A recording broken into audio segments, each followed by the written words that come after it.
Today, we pause to remember a day that tested our country.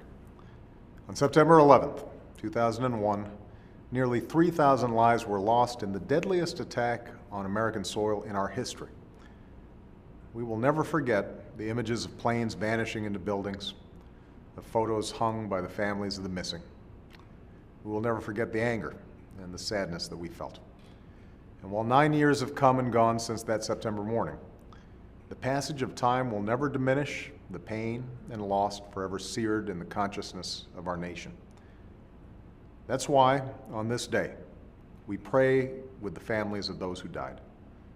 We mourn with the husbands and wives, the children and parents, friends and loved ones.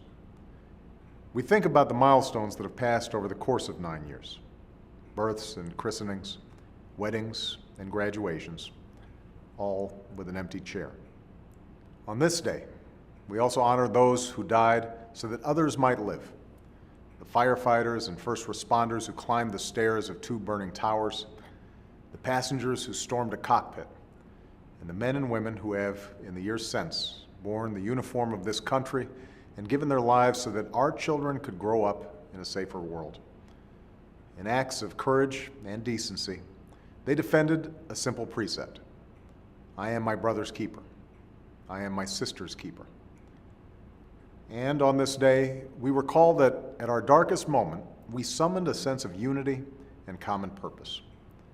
We responded to the worst kind of depravity with the best of our humanity. So, each year at this time, we renew our resolve against those who perpetrated this barbaric act of terror and who continue to plot against us, for we will never waver in defense of this nation. We renew our commitment to our troops and all who serve to protect this country, and to their families. But we also renew the true spirit of that day, not the human capacity for evil, but the human capacity for good. Not the desire to destroy, but the impulse to save.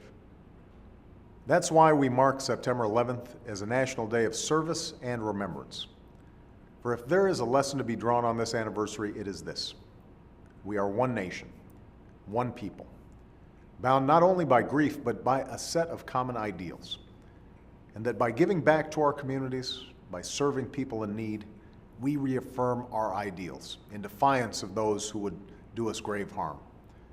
We prove that the sense of responsibility that we felt for one another that day, 9 years ago, was not a fleeting passion, but a lasting virtue. This is a difficult time for our country, and it's often in such moments that some try to stoke bitterness, to divide us based on our differences, to blind us to what we have in common. But on this day, we are reminded that at our best, we do not give in to this temptation. We stand with one another. We fight alongside one another. We do not allow ourselves to be defined by fear, but rather by the hopes we have for our families, for our nation, and for a brighter future.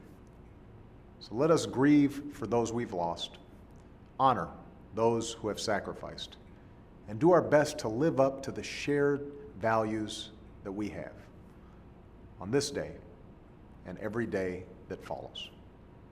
Thank you.